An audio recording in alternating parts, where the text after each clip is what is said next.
mga kaibigan ni Joma Sison na ngayon lumalabas talaga na mga kaliwang-kaliwa dahil doon namatay yung Secretary General ng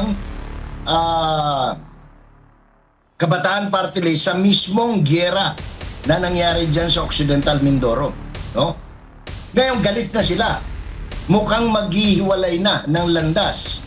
Magsasaulian ng kandila si Bongbong Marcos, si Martin Romualdez at saka yung CPP-NPA Front Organizations Makabayan Bloc. Nagsalita na si yung Alliance of Communist Teachers, Concerned Teachers, si Franz Castro. Nagsalita na si Akbayan, Senator Risa Ontiveros. Si Kabataan Party List dati na nagti-TikTok, si Raul, no? Manuel.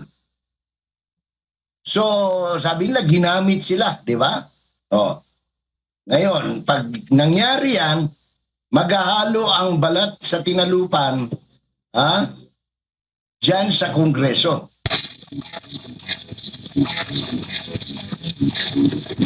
Nabanggit mo nga, possible na gamitin ito sa political na galaw, hakbang para labanan or against dito kay Vice President Sara Duterte sa posibleng impeachment po, no?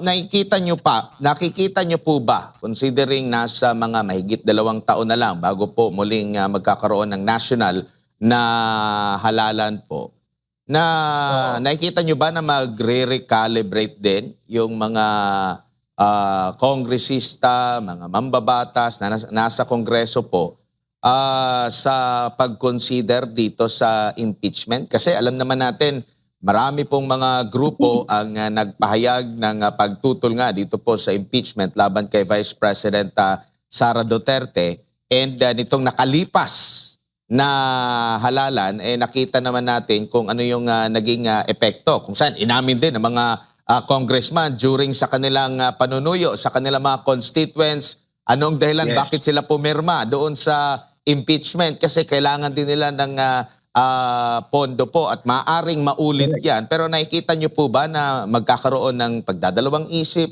yung mga nasa Kongreso ukol dito po sa impeachment versus VP Sara?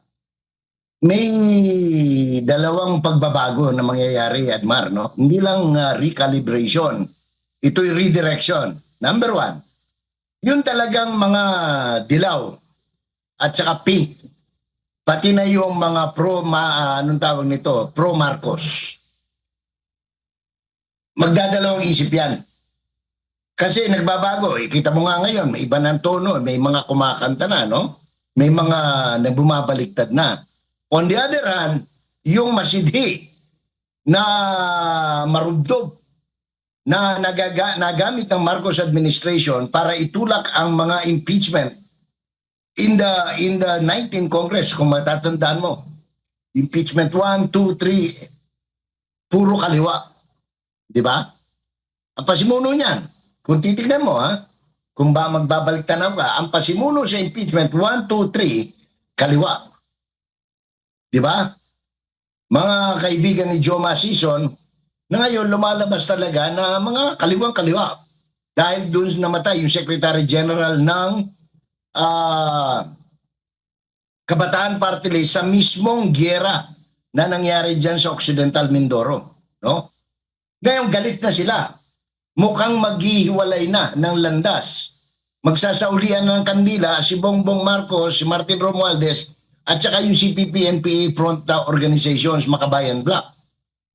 In other words, baka hindi lamang si VP Sara ang mapapaila ng impeachment sa February 6. Baka mas mauna pang mapaila ng impeachment complaint si Bongbong Marcos at ang pasimuno yung Makabayan Bloc.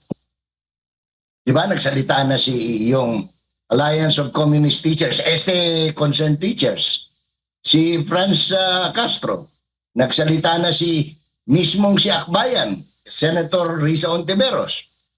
Si Kabataan Party List dati na nagti-TikTok, si Raul, no? Manuel. So, sabi nila, ginamit sila, di ba? Oh. Ngayon, pag nangyari yan, maghahalo ang balat sa tinalupan, dyan sa Kongreso. Pag nangyari yan,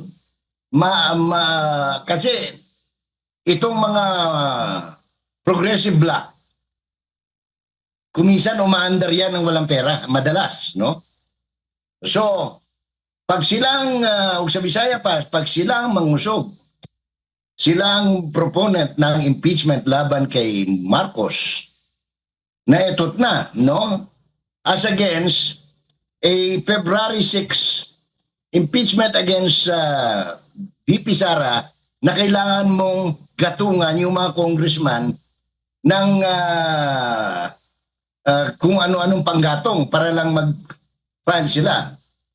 At saka remember, in the next few days, magkakaroon ng pagbabago sa Senado. Lulusot man yan sa baba, hindi makakalusot sa taas. So, will they gamble and exercise in futility against A. Duterte na nagsabi, hindi naman ako tumatakbong presidente, ba't ba kayo balisang-balisa at gusto nyong ako'y matanggal? O, di ba? Opo.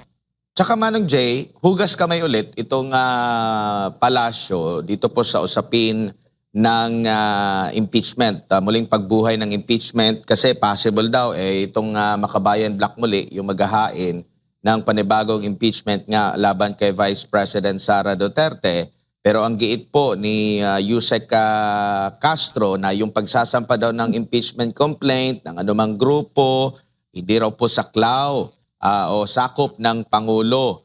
Walang napag-uusapan daw sa anumang meeting patungkol sa impeachment ng Vice Presidente.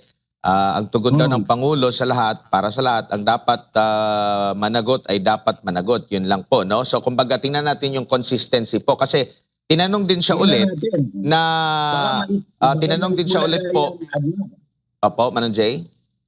Baka maitbulaga sila na akala nila yung kaliwa magpapile ng impeachment laban kay Inday, sila pala ang papile ng impeachment. Opo. Tingnan ko lang natin, Manong Jay, yung consistency ng kanilang mga, matagal na rin nilang sinasabi ito na hindi daw sakop ng Pangulo. Bagamat meron ding unang payag ang Pangulo na hindi daw makakabuti nga itong impeachment laban kay Vice President Sara Duterte. Pero dito, tinanong ulit siya ng media sa press briefing kahapon na baka pwedeng kausapin ng Pangulo ang Kamara na maiwasan ulit yung ganoong pangyayari since ang impeachment laban kay VP Sara last year ay failure of impeachment. Pero sumagot itong si Yusek Castro, failure of impeachment. On our part, we cannot say that it is a failure of impeachment. Sinagot ulit niya na akala ko ba walang pero meron silang komento rin patungkol dito sa impeachment, Manong Jay. So anong basa mo rito? Alam mo, kuminsan pag pinapakinggan, hindi kuminsan, madalas, itong mga huling araw, pag pinapakinggan ko si Yusek Claire Castro, parang ano ba ito? Abogada ba ito? Mentally challenged ito. Para kasi, balinto na lahat yung mga statement niya. Kaya, wala nang kredibilidad. Kaya nga ang spokesman ngayon, si Bongbong Marcos na mismo. No, di ba? SSS, siya na nag-a-announce. GSIS, siya na nag-a-announce. DSWD, siya na nag-a-announce. Pati pension plan, siya na nag-a-announce. Kasi nga, wala nang kredibilidad sa totoo lang, kaya sirang-sira si Bongbong Marcos sa publiko, isa sa mga dahilan dyan, si Claire Castro. So, when Claire speaks, yung kabila na ang paniwalaan mo kasi malabo ito. Ganun. So, mahirap pag meron kang spokesperson na prejudge na ng publiko. Parang pinagtatawanan na nga ng publiko